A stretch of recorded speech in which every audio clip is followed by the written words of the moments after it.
Kalau mau belajar, ya belajar dari situ dulu, cara komunikasi. Gimana menanggapin satu orang yang lagi ngomel-ngomel sama kamu karena dia tuh sayang sama kamu. Dan kalaupun dia ngomel-ngomel karena benci sama kamu, ya jangan buat dia tambah benci. Nah, gimana caranya? Untuk itulah ada namanya pemerintah. Untuk itulah ada namanya juru bicara. Tapi memang Indonesia yang jadi juru bicara malah bikin terikat.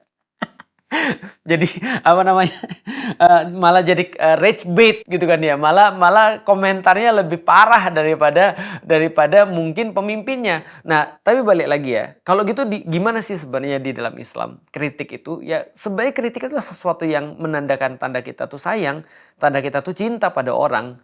Nah maka kritik itu memang harus disampaikan meskipun itu belum tentu benar. Tapi ketika kita mengkritik, yang paling penting adalah kita bukan benci tapi kita sayang. Yang kedua ya kita bawa data-data, dan aku pikir semua data-data sudah ditampilin ya. Misalnya contoh kayak MBG misalnya, itu jelas banget. Kemarin lucunya gini, ada yang nanya aku tentang dolar. Tentang dolar naik dan dolar sudah turun sedikit gitu kan ya. Ya aku sampein kenapa dolar itu bisa naik. Dolar bisa naik karena orang-orang tuh nggak percaya. Kenapa nggak percaya? Karena dia takut megang rupiah.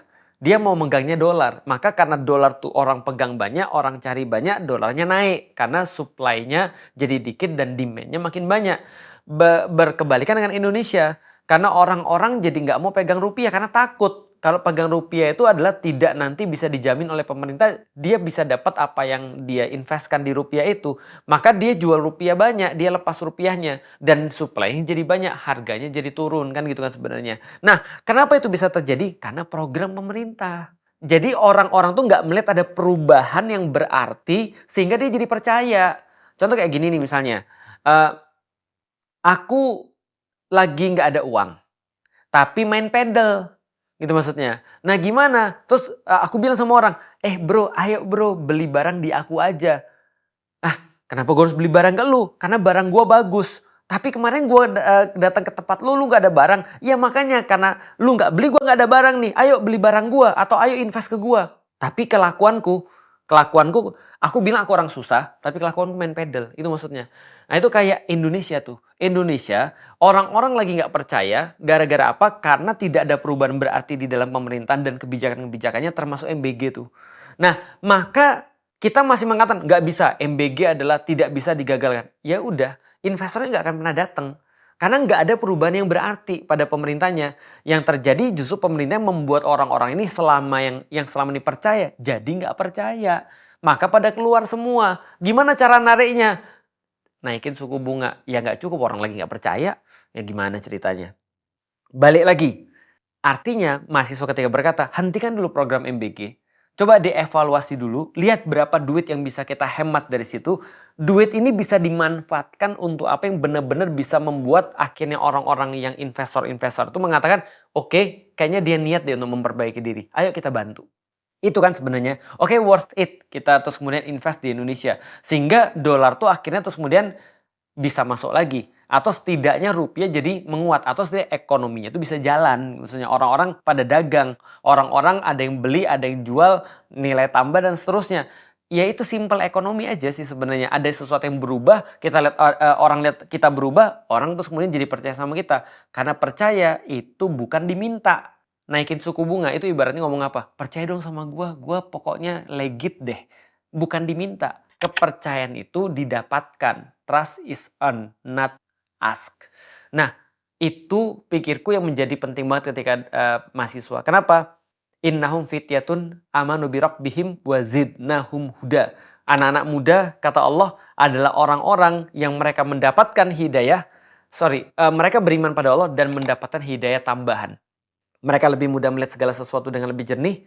Karena mereka mungkin belum punya kepentingan, karena mereka pun kalau punya kepentingan mereka punya idealisme juga, dan itu yang mungkin tidak dimiliki oleh mantan-mantan mahasiswa. You know lah.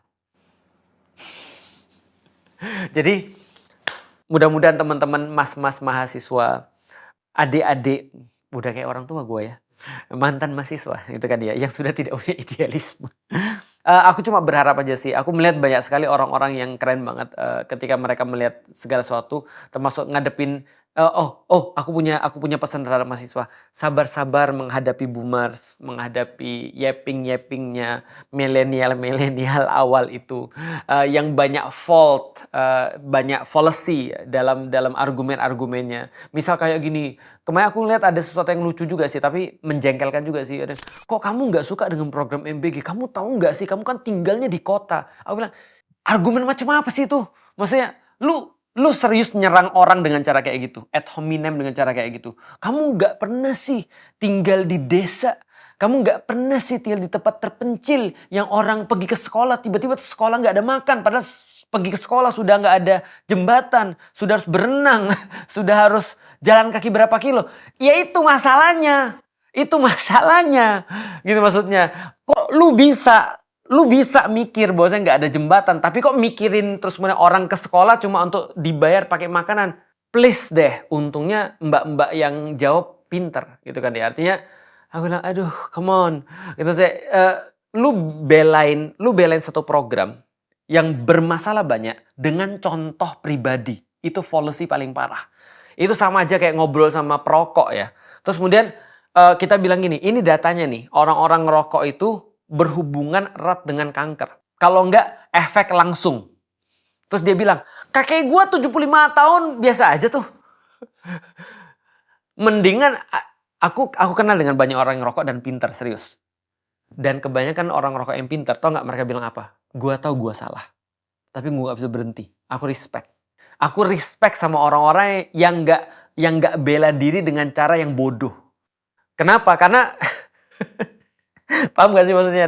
Ada orang yang menggunakan argumen-argumen dengan fallacy yang benar-benar nyata di depan mata. Yang kadang-kadang kalau aku di depan gitu, bantahnya juga males gitu maksudnya. Karena fallacy banget, udahlah nyerang orang. Tahu gak sih? Itu kan, mohon maaf ya, itu kan bukan gaya yang jantan tuh maksudnya ya. Kayak gini, ngomong-ngomong terus nyindir, ngomong-ngomong terus nyindir. Nyindirnya bukan yang berkelas gitu maksudnya. Nyindirnya adalah sesuatu yang kayak menjatuhkan. Padahal kalau ngomong kayak gitu ya, pertanyaan sederhana, emang Prabowo pernah jadi orang susah? Come on. Gibran pernah jadi orang susah? Gitu maksudnya. Nah, kenapa kamu nggak bisa gunain argumen itu kepada pemerintah tuh?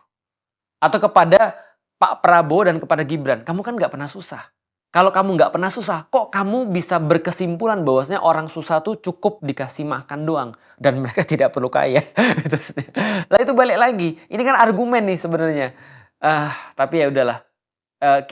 Bukan udahlah ya, tapi inilah pentingnya untuk ngajak orang berpikir kritis. Dan hasil daripada berpikir kritis itu pasti kritik. Dan bagiku secara pribadi ya, kita nggak akan pernah sampai pada satu masyarakat tanpa ada kritik dan tanpa ada masukan. Justru menurutku masyarakat yang sehat itu adalah yang sinyal-sinyalnya masih nyala. Kalau kita sepakat bahwasanya kita adalah manusia yang nggak sempurna, maka kita sepakat bahwa rasa sakit itu perlu. Badan itu punya rasa sakit. Ketika dia nginjek duri, dia ngangkat kakinya segera karena dia punya sinyal itu. Ada sinyal ngasih tahu, bos, ini bahaya loh bos. Ketika terus dia kemudian kena api, ada yang bilang badannya, bos ini nggak boleh loh bos. Jadi badan tuh penuh dengan sinyal. Dan teman-teman tahu ketika sinyal-sinyal tuh mati, itu namanya penyakit. Penyakit nggak bisa ngerasain rasa sakit. Dan penyakit itu parah banget. Bahkan dia nggak boleh makan tanpa ada treatment khusus karena dia bakal gigit lidahnya sendiri tanpa sadar. Bahkan dia bisa pendarahan tiba-tiba mati padahal dia nggak tahu karena rasa sakit nggak ada. Sekarang negara ini seolah-olah mengatakan bahwasanya kita mau tubuh tanpa rasa sakit. Kalian gak usah ngomong. Kalau kalian ngerasa udah matiin aja tuh. Di bypass rasa sakit itu. Akhirnya apa? Mati tanpa ketahuan. Dan tentu kita nggak mau itu terjadi pada Indonesia. Makasih buat teman-teman mahasiswa yang sudah menyuarakan. Makasih buat para akademisi, dosen-dosen yang banyak banget yang sudah kritis. Makasih pada para aktivis-aktivis anti korupsi, aktivis-aktivis lingkungan, aktivis-aktivis semua aktivis-aktivis lah pokoknya yang mereka sudah dengan segala macam resiko untuk menyuarakan sesuatu yang benar. Mudah-mudahan ini menjadi sebuah tanda-tanda perbaikan pada Indonesia yang kita sayangi.